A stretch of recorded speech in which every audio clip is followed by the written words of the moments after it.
আসসালামু আলাইকুম। ক্লাসরুমের পক্ষ থেকে সকলকে জানাই আন্তরিক শুভেচ্ছা ও অভিনন্দন। আমার ক্লাসগুলো নিয়মিতভাবে বা ধারাবাহিকভাবে করে আসতেছো, তোমাদেরকে জানাই আরও একবার শুভেচ্ছা অভিনন্দন।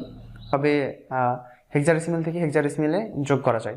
আমরা তো অলরেডি বাইনারি যোগ, বাইনারি থেকে বাইনারি যোগ, বাইনারি থেকে বাইনারি বিয়োগ, এগুলো তো আমরা করে আসছি, তাই না? তো চলো আমরা আজকে দেখি যে এবারে দেখো আমরা হেক্সাডেসিমেল থেকে হেক্সাডেসিমেল যোগ করব, ঠিক আছে? তাহলে দেখো এ একটা সংখ্যা আর এফ একটা সংখ্যা, তাহলে এটা যোগ করলে এ মানে কত 10, এ মানে কত 10, আর এফ মানে কত 15।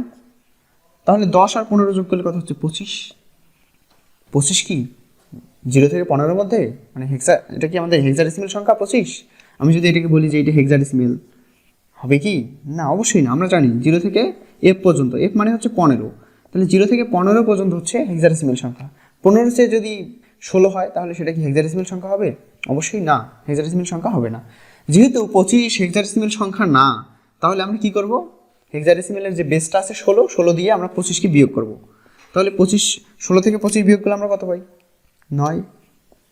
তাহলে 9 কি আমাদের 0 থেকে 15-এর মধ্যে? হ্যাঁ অবশ্যই। তাহলে 9 কয়বার বিয়োগ করছি? একবার, হাল থেকে 1। তার মানে হচ্ছে এ আর এফ যদি আমরা যোগ করি তাহলে হচ্ছে 19 পাই, ঠিক আছে? আচ্ছা আমরা আরও একটা দেখি। ধরো এফ এফ অথবা এফ, ধরো যে 3টা এফ আমাদেরকে যোগ করতে বলছে, তাহলে এফ মানে কত 15, 3 15 কত 45। 45 কি 45 কি আমাদের 0 থেকে 15-এর মধ্যে? এটা কি আমাদের হেক্সাডেসিমেল সংখ্যা হবে? না, অবশ্যই না। তাহলে আমাদের কি করতে হবে? আমাদের হচ্ছে 16 বিয়োগ করতে হবে।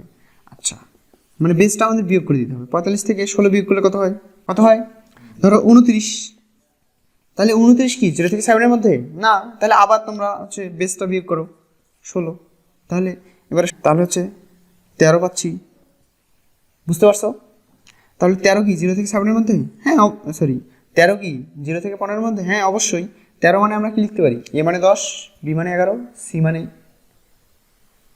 12, আর ডি মানে হচ্ছে 13। তাহলে আমরা লিখতে পারি 13। আচ্ছা, আমি কতবার বিয়োগ করে 0 থেকে 5-এর মধ্যে, 0 থেকে 15-এর মধ্যে আসছি বলো তো? এখানে একবার, এখানে একবার, 2বার। তাহলে আমি কতবার বিয়োগ করে আমি 0 থেকে 15-এর মধ্যে আসছি? 2বার বিয়োগ করে আমি 0 থেকে 15-এর মধ্যে আসছি। তাহলে আমার হাতে থাকবে 2। তাহলে আমার হাতে থাকতেছে 2। এই যে যেহেতু এই পাশে কিচ্ছু নেই, আমি এই 2টা এখানে বসিয়ে দিলাম। তাহলে 3টা এফ যোগ করলে আমরা পাই 2D। আশা করি তোমরা বুঝতে পারছো। অবশ্যই তোমরা চ্যানেলটা সাবস্ক্রাইব করবা, কমেন্ট করবা, শেয়ার করবা তোমাদের বন্ধুদের সঙ্গে। সবাই ভালো থাকো, সুস্থ থাকো, আল্লাহ হাফিজ।